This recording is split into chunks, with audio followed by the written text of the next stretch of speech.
પ્રકરણ 7 આપણા વારસાનું જતન. વિદ્યાર્થી મિત્રો, વિશ્વમાં ભારત અનોખું સ્થાન ધરાવે છે. જ્ઞાન, વિજ્ઞાન, ધર્મ, સંસ્કૃતિ અને કલાના વિવિધ ક્ષેત્રોમાં ભારતનું મહત્વનું પ્રદાન રહ્યું છે. ભારત સમૃદ્ધ અને બેનમૂન વારસો ધરાવે છે. આપણો વારસો ભારત વર્ષની પ્રાચીન ગરિમાને વ્યક્ત કરે છે. તેથી આપણા ભવ્ય વારસાના જતન અને સંરક્ષણ માટે આપણે સૌ કટિબદ્ધ બનીએ તે આજના સમયની માંગ છે. સાંસ્કૃતિક વારસાના સંરક્ષણની આવશ્યકતા. ભારતનો વારસો વૈવિધ્યપૂર્ણ છે. સાંસ્કૃતિક વારસામાં સાહિત્ય, શિલ્પ સ્થાપત્ય, વિવિધ કલાઓ અને પ્રાકૃતિક વારસાનો સમાવેશ થાય છે. કુદરતી કે માનવ સર્જિત પરિબળો દ્વારા તે પ્રતિકૂળ અસર પામી રહ્યો છે. તેનું સંરક્ષણ કરવું ખૂબ જ જરૂરી છે. વારસો દેશના લોકોને ગૌરવ અપાવતો હોવાથી દેશની પ્રજા પોતાની ઓળખ વારસા સાથે જોડી તેને આદર આપે છે, જેથી તેના વ્યવસ્થાપન માટે હકારાત્મક દ્રષ્ટિકોણ કેળવવાની જરૂર છે. લુપ્ત થઈ રહેલી કલાઓ, સ્થાપત્યો વગેરેનું સંરક્ષણ કરવું જોઈએ, જેથી આવનારી પેઢીને પોતાના પૂર્વજોએ કરેલા ગૌરવપૂર્ણ કાર્યોની પ્રેરણા મળે. આપણા વારસાનું જતન પ્રત્યે આપણે જાગ્રત નથી, તેમજ આપણી બેદરકારીના કારણે વારસાને આજે નુકસાન થઈ રહ્યું છે. તેથી વારસાનું સંરક્ષણ આજે આવશ્યક બન્યું છે. સાંસ્કૃતિક વારસાના સંરક્ષણની અનિવાર્યતા. વિદ્યાર્થી મિત્રો, વારસો એ દેશની ઓળખ છે. તેની અવગણના કરનાર રાષ્ટ્રનું કોઈ ભવિષ્ય હોતું નથી, કારણ કે વારસો આપણા માટે માર્ગદર્શક હોય છે. ભૂતકાળમાં આપણે જે ભૂલો કરી છે તેને વર્તમાનમાં સમજીને ભવિષ્ય માટેની યોજના અને વિકાસની દિશા નક્કી કરવામાં વારસો આપણને પથદર્શક બને છે. દેશમાં નવી ચેતનાનો સંચાર કરવામાં વારસો ખૂબ જ ઉપયોગી છે. દેશના સાંસ્કૃતિક અને પ્રાકૃતિક વારસાના સ્થળોને થતા નુકસાન કે વિનાશ પ્રત્યે દેશના લોકોમાં જાગૃતિ આવે તે અનિવાર્ય છે. વારસાના જતન માટે માત્ર સરકારે જ નહીં, સામાન્ય પ્રજાએ પણ પોતાની ભૂમિકા નિભાવવી જોઈએ.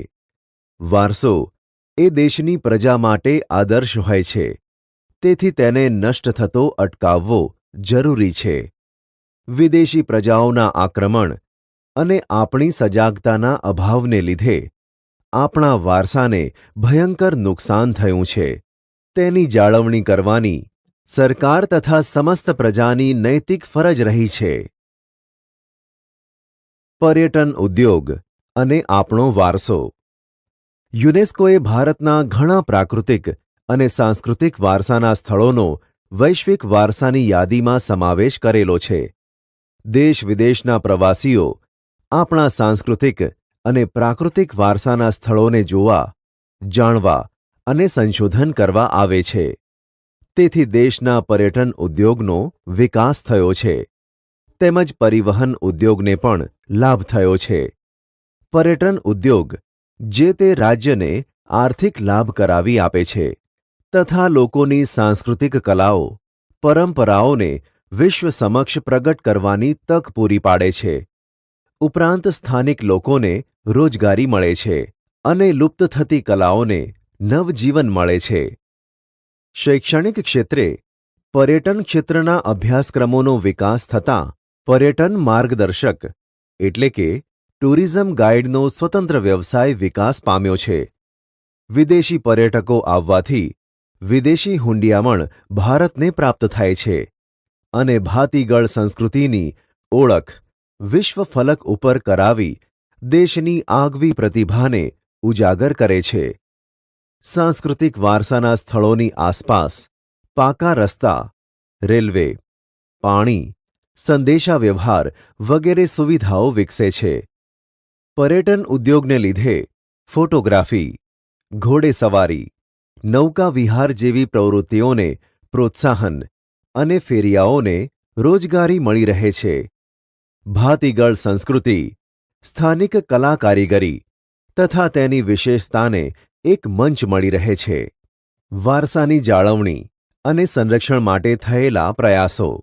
ઈસવીસન 1952માં ભારત સરકારે ભારતીય વન્યજીવો માટે બોર્ડની રચના કરી. એ અનુસાર વન્યજીવોના સંરક્ષણ માટે સાધનો પૂરા પાડવા, રાષ્ટ્રીય ઉદ્યાન, પક્ષી વિહાર અને પક્ષીઘરોના નિર્માણ માટે સલાહ સૂચનો આપવા તથા વન્યજીવોના સંરક્ષણ માટે જાગૃતિ ફેલાવવાનું કાર્ય કરે છે. ઈસવીસન 1972માં વન્યજીવોને લગતો કાયદો અમલમાં આવ્યો છે.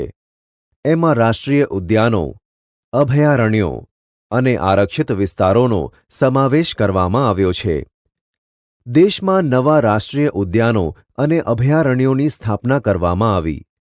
વારસાની જાળવણી અને રક્ષણ માટે દેશના કાયદાઓને વિશાળ પરિપ્રેક્ષ્યમાં મૂકવામાં આવ્યા છે. લુપ્ત થતા વિશિષ્ટ છોડવાઓ અને પશુઓને બચાવવા, તેનો વિનાશ રોકી શકાય તે માટે કડક કાયદા બન્યા છે. સરકાર ઉપરાંત વિવિધ સંસ્થાઓ અને સમિતિઓ પણ પર્યાવરણનું અને વન્યજીવોના સંરક્ષણનું ખૂબ જ ઉપયોગી કાર્ય કરે છે. એમાં ઈસવીસન 1883માં સ્થપાયેલી મુંબઈ પ્રાકૃતિક ઇતિહાસ સમિતિ સૌથી જૂની સંસ્થા છે. હાલમાં ગીર ફાઉન્ડેશન, નેચર ક્લબ વગેરે જેવી સંસ્થાઓ પર્યાવરણના જતનનું ઉપયોગી કાર્ય કરે છે. આપણા અમૂલ્ય વારસાને જાળવવા માટે સરકારે બંધારણમાં જોગવાઈઓ કરી છે. બંધારણમાં નાગરિકોએ બજાવવાની મૂળભૂત ફરજોમાં વારસાની જાળવણીનો સમાવેશ કર્યો છે.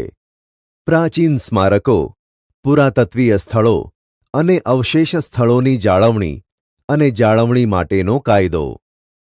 ભારતીય વારસા સામે સમયે સમયે જે જોખમી અને નુકસાનકારક પરિબળો ઊભા થતા ગયા, તેમ વારસાની જાળવણીના પ્રયત્નો વધુ થયા છે. વારસાની સાચવણીમાં અનેક વિવિધતાઓ જોવા મળે છે. પુરાતત્વીય વારસાને સુરક્ષિત રાખવા માટે સંસદે 1958માં પ્રાચીન સ્મારકો, પુરાતત્વીય સ્થળો અને અવશેષોને લગતો કાયદો પસાર કર્યો, જે અનુસાર પ્રાચીન કલાકૃતિઓ, ધાર્મિક સ્થાનકો, ઐતિહાસિક સ્મારકો, પુરાતત્વના સ્થળો અને અવશેષો વગેરેની જાળવણી કરવાનું સૂચવ્યું છે. પુરાતત્વ ખાતાના કાયદા મુજબ કોઈપણ ખાનગી વ્યક્તિ, સંસ્થા કે એજન્સી ભારત સરકારની પૂર્વ મંજૂરી વગર કોઈપણ સ્થળે ખોદકામ એટલે કે ઉત્ખનન કરી શકતી નથી.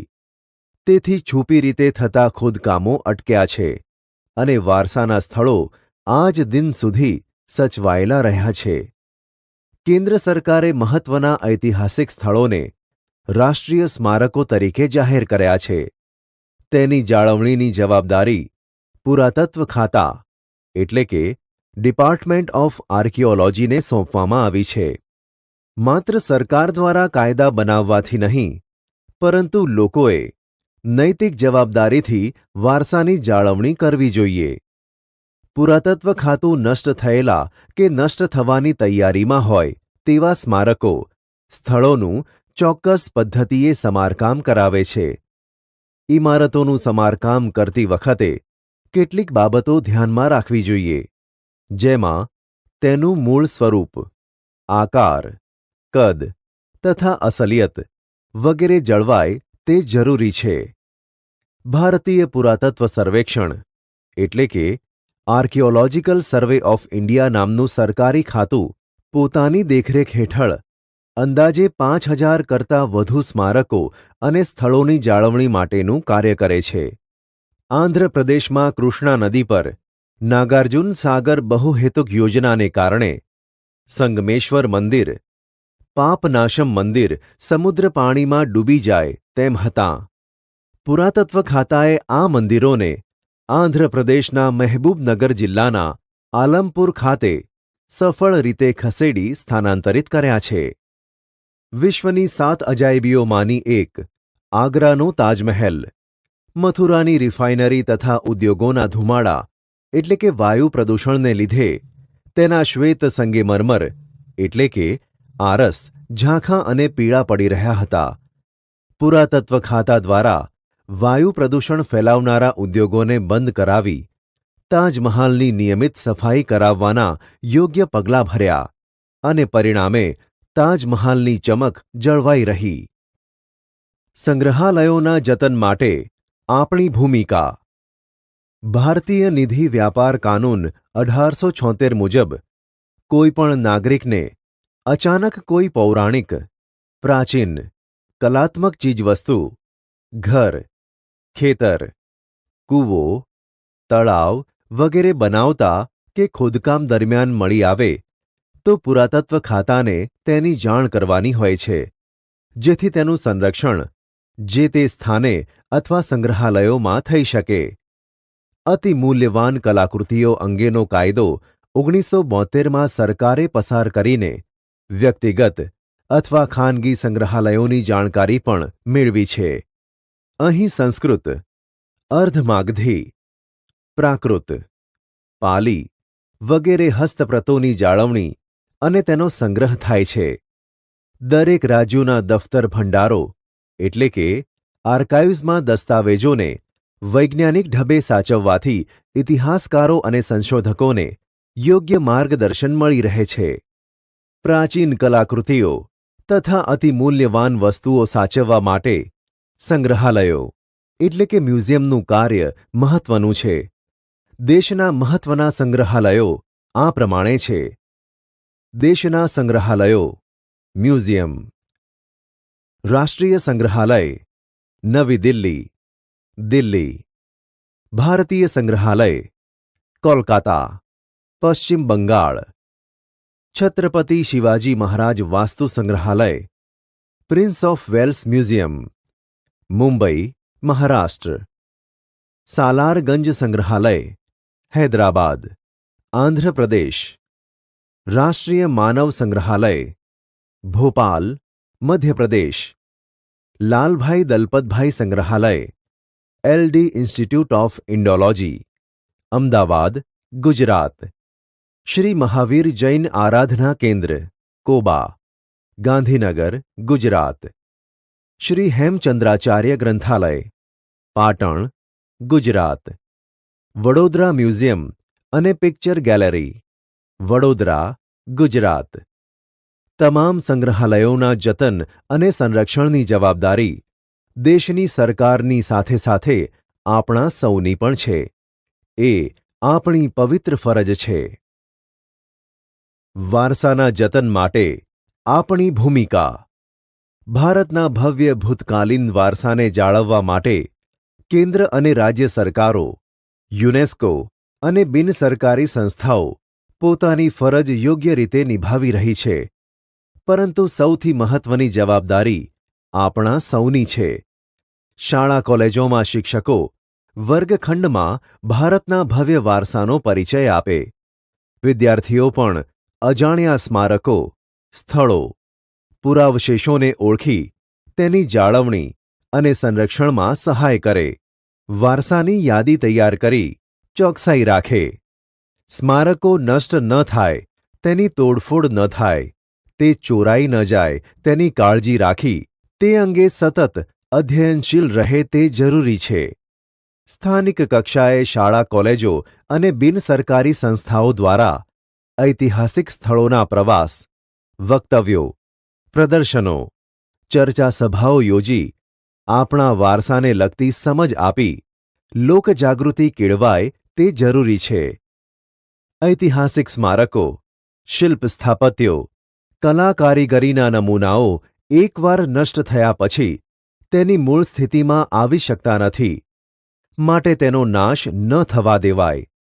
તે મૂળ સ્થાનેથી બીજે ન જાય તેનું ધ્યાન રાખવાની સૌની પવિત્ર ફરજ બને છે. આપણો દેશ વિશાળ અને વૈવિધ્યસભર વારસો ધરાવે છે. એમાં પ્રાચીન સમયના વાવ, ઝરણા, તળાવો, સરોવરો વગેરે આવેલા છે. તેની વર્ષાઋતુ દરમિયાન ખાસ સંભાળ લેવી જરૂરી છે. જેમ કે ધોળકાનું મલાવ તળાવ, પાટણની રાણીની વાવ, ચાંપાનેરનો કૂવો, મહેમદાવાદનો ભમરિયો કૂવો, જૂનાગઢનો નવઘણ કૂવો વગેરે પ્રાચીન સ્મારકોની જેમ સચવાય તેનું સૌએ ધ્યાન રાખવું પડશે. પ્રવાસન સ્થળોની સ્વચ્છતા અને જતન. આપણા દેશના પ્રવાસન સ્થળોની સ્વચ્છતા અને જતન માટે કેન્દ્ર અને રાજ્ય સરકારો મહત્વના પગલાં લઈ રહી છે. એના પરિણામે પ્રવાસન સ્થાનો પર સ્વચ્છતા અને ચોકસાઈથી જતન માટે વિશેષ આયોજન કરવામાં આવ્યું છે. દેશ વિદેશના પ્રવાસીઓને ઐતિહાસિક, ધાર્મિક મહત્વ ધરાવતા પ્રવાસન સ્થળોમાં વિશેષ રુચિ હોય છે. તેથી આપણી સરકાર આવા સ્થળોની જાળવણી માટે ચિંતિત છે. પ્લાસ્ટિકનો ઉપયોગ ન કરવો જોઈએ. પ્રવાસના સ્થળો કે જાહેર સ્થળોએ કચરો ગમે ત્યાં ન ફેંકતા કચરાપેટીમાં નાખવો જોઈએ. ઐતિહાસિક સ્મારકો પર બિનજરૂરી લખાણ કે ચિત્રો દ્વારા તેને નુકસાન પહોંચાડવું જોઈએ નહીં. ગંદકીનો યોગ્ય નિકાલ કરવો જોઈએ. પાન કે ગુટખા ખાઈને ગમે ત્યાં થૂંકવું જોઈએ નહીં. પ્રાચીન સ્થળોની આસપાસ પ્રદૂષણ કરવું જોઈએ નહીં. ઐતિહાસિક સ્થાપત્યો ધરાવતી વાવ, જળાશયો, તળાવો, ઝરણા વગેરેની ચોમાસા દરમિયાન ખાસ કાળજી રાખવી જોઈએ. પુરાતત્વીય રાસાયણિક ક્રિયાઓ દ્વારા સ્મારકોની સાફ સફાઈ કરતી વખતે ખૂબ જ કાળજીપૂર્વકની માવજત કરવી જોઈએ. દેશ વિદેશના પ્રવાસીઓ દ્વારા આપણા ઐતિહાસિક વારસાને હાનિ ન પહોંચે તે માટે તેમને જાગૃત કરવા. કુદરતી આફતોથી પ્રવાસન સ્થળોને નુકસાન થાય તો તેને ફરીથી મૂળ રૂપમાં લાવવા માટે પ્રયત્નો કરવા જોઈએ. આપણને સમજવું પડશે કે પ્રવાસન સ્થળોનું સૌંદર્ય, સ્વચ્છતા અને જતન આપણા દેશને વિશ્વમાં ખ્યાતિ અપાવે છે તથા દેશને સમૃદ્ધિ બક્ષે છે. ભૂતકાળના વારસાના મૂળ સ્વરૂપને આંચ ન આવે તે રીતે આધુનિક વિજ્ઞાન અને ટેકનોલોજીના સહારે તેનું જતન કરવું જોઈએ. ભારત વિવિધતામાં એકતા. વિશ્વની અતિ પ્રાચીન સંસ્કૃતિઓ પૈકીની એક ભારતીય સંસ્કૃતિ સમૃદ્ધ અને વૈવિધ્યસભર વારસો ધરાવે છે. ભારતની વિવિધતા જ વિશ્વમાં એની વિશિષ્ટ ઓળખ છે. વિવિધ જાતિઓ, જ્ઞાતિઓ, ધર્મો, રીતરિવાજો, સંસ્કૃતિઓ, ભાષાઓ વગેરેનો સમન્વય ભારતમાં થયો છે. ભારત વૈવિધ્ય ધરાવતો હોવા છતાં તે ભાતીગળ સંસ્કૃતિનું સર્જન કરી શક્યો છે. ભારતે વસુધૈવ કુટુંબકમની ભાવનાને વિશ્વમાં સાકાર કરી છે. આખી દુનિયા એક વિશાળ કુટુંબ છે. આ ભાવના ભારતમાં વેદકાળથી પ્રચલિત છે. અમને ચારે દિશાઓમાંથી સારા અને શુભ વિચારો પ્રાપ્ત થાઓ એનો ઋગ્વેદનો સંદેશ ભારતીય સંસ્કૃતિની વિશાળતા અને વ્યાપકતાનું દર્શન કરાવે છે. ભારતે ધાર્મિક સહિષ્ણુતાનો પ્રસાર વિશ્વમાં કર્યો છે. સ્વામી વિવેકાનંદે શિકાગો, અમેરિકામાં મળેલી વિશ્વ ધર્મ પરિષદમાં કહ્યું હતું કે મને કહેતા ગર્વ થાય છે કે જે ધર્મનો હું પ્રતિનિધિ છું તે ધર્મે જગતને સહિષ્ણુતા અને વિશ્વબંધુતાના પાઠો શીખવ્યા છે. વિદ્યાર્થી મિત્રો, ભારત એક બિનસાંપ્રદાયિક દેશ છે. ધર્મની દ્રષ્ટિએ ભારત સંસારના પ્રમુખ ધર્મોના સંમિશ્રણની ભૂમિ રહ્યું છે. હિન્દુ, બૌદ્ધ, જૈન, પારસી, ઇસ્લામ, ઈસાઈ ધર્મોનો ભારતીય સંસ્કૃતિ પર પ્રભાવ જોવા મળે છે. પ્રાચીન ભારતના જ્યોતિર્ધરોએ પણ ભારતની એકતા પર ભાર મૂકી સમગ્ર દેશને ભારત વર્ષ એવું વિશાળ નામ આપ્યું હતું. પવિત્ર ગણાતી 7 નદીઓનો સમાવેશ ભારતમાં રચાયેલી પ્રાર્થનાઓમાં પણ થયો છે. ઋષિમુનિઓ, સૂફી સંતો, સ્વામી વિવેકાનંદ, દયાનંદ સરસ્વતી અને મહાત્મા ગાંધી જેવા યુગ પુરુષોએ હંમેશા શાંતિ, સમન્વય અને વિશ્વબંધુત્વની વાતો પર ભાર મૂક્યો છે. વિવિધતામાં એકતા એ ભારતીય સંસ્કૃતિની આગવી વિશિષ્ટતા છે.